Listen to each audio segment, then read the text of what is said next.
आपने कटहल तो बहुत तरीके की खाई होगी, लेकिन क्या होता है ना कि जब आप कटहल बनाते हैं तो कटहल के अंदर तक फ्लेवर नहीं जा पाता। आप एक बार मेरे इस तरीके से बनाकर देखिए, कटहल के अंदर तक फ्लेवर जाएगा और साथ ही साथ ये बिल्कुल सॉफ्ट बनकर तैयार होगा और ग्रेवी भी ऐसी बनेगी कि आप याद करेंगे। हेलो दोस्तों, मैं हूँ सीमा और स्वागत है आपका सीमास कोजी किचन में। तो देर किस बात की है, चलिए फिर शुरू करते हैं। सबसे पहला काम ये करना है कि एक कुकर लेना है और उसमें कटहल को डाल देना है।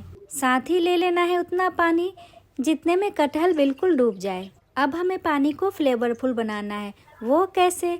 तो इसके लिए आप इसमें नमक हल्दी डालिए और थोड़ी सी काली मिर्च पाउडर, साथ ही अदरक डालिए बिल्कुल फ्रेश कटी हुई। अब इस फ्लेवरफुल पानी में कटहल को मिक्स कर देना है अच्छे तरीके से। आप सोच रहे होंगे इसे कितना पकाना है, तो हाई फ्लेम पर इसे सिर्फ एक सीटी आने तक पका लेना है। सीटी आ जाने पर गैस को कर देना है बंद और इस प्रेशर को डाउन नहीं करना है, इसे बिल्कुल अपने आप ठंडा होने देना है। जब तक ये ठंडा हो रहा है, चलिए कुछ काम और कर लेते हैं। प्याज ले लिया है मैंने और इसे बिल्कुल रफली चॉप कर लेना है। थोड़ा मोटा ही काटिएगा, ज़्यादा पतला काटने की ज़रूरत नहीं है। मेहनत थोड़ी ही न करनी है, मेहनत तो सारा कुकर करेगा, हम तो सिर्फ उसमें डाल देंगे। प्याज के अलावा यहाँ पर टमाटर लिया है, इसे भी प्याज की तरह रफली ही चॉप कर लेना है। साथ ही ले लेनी है 2-3 हरी मिर्च और इसे भी सिर्फ 3-4 टुकड़ों में काट लेना है। यहाँ देखिए सारा प्रेशर निकल चुका है। अब आप ढक्कन को खोलिए और आप देखेंगे कि ये कटहल 80% तक पक चुका है। पूरा नहीं पका है, पर हाँ इसके अंदर तक फ्लेवर चला गया है। पानी में बॉईल करने से नमक के साथ फ्लेवर कटहल के अंदर तक चला जाएगा। आप ट्राई करके ज़रूर देखिएगा। और यहाँ पर तो आप देख ही सकते हैं कि मैं क्या कर रही हूँ।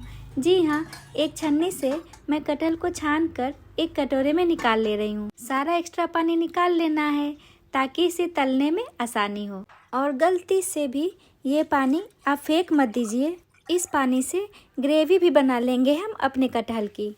अब फिर से कुकर लिया है मैंने और कुकर को मीडियम फ्लेम पर रखा है और साथ ही डाल दिया है इसमें आधा कप सरसों का तेल। जब तक ये अच्छे तरीके से गर्म ना हो जाए और इसमें से धुआं ना निकलने लगे, तब तक इसे पकाना है। जैसे ही धुआं निकलने लगे, आप इसमें बॉयल कटहल को डाल दीजिए।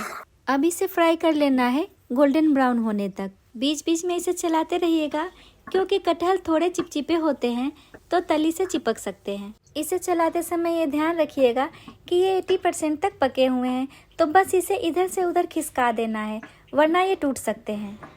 जैसे ही ये इस तरह के गोल्डन ब्राउन दिखने लगे, इसे एक छन्नी से निकाल कर कटोरे में रख लेना है, क्योंकि इसी बचे हुए तेल में हम ग्रेवी बनाने का भी काम करेंगे। कटहल को निकालने के बाद फ्लेम को कर लेना है लो पर, क्योंकि तेल पहले से ही बहुत गर्म है और खड़े मसाले तुरंत जलने लगते हैं। खड़े मसाले में मैं यहाँ पर डाल रही हूँ 1 छोटी चम्मच जीरा, 9-10 दाने काली मिर्च के, 1 बड़ी इलायची, 4 छोटी इलायची, 4-5 लौंग, 1 तेजपत्ता, 3 साबुत लाल मिर्च। इन सबको कर लेना है हल्का सा रोस्ट 10-15 सेकेंड तक।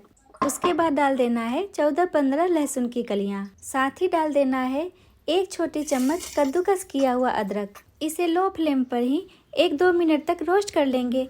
उसके बाद हम इसमें डालेंगे प्याज और प्याज डालने के बाद फ्लेम को हम वापस मीडियम पर कर लेंगे। यहाँ पर प्याज हमें ज़्यादा नहीं पकाना है, बस प्याज हल्का सा सॉफ्ट हो जाए उतना ही हमें इसे पकाना है, क्योंकि ज़्यादा पकाने से प्याज कड़े हो जाएंगे और ग्रेवी में अच्छी तरह से घुलेंगे नहीं। जब इस तरह से सॉफ्ट दिखने लगे प्याज, तब हमें इसमें डाल देना है टमाटर को। टमाटर के साथ ही हम कुछ मसाले भी ऐड करेंगे ताकि वो भी टमाटर के साथ ही पक जाए।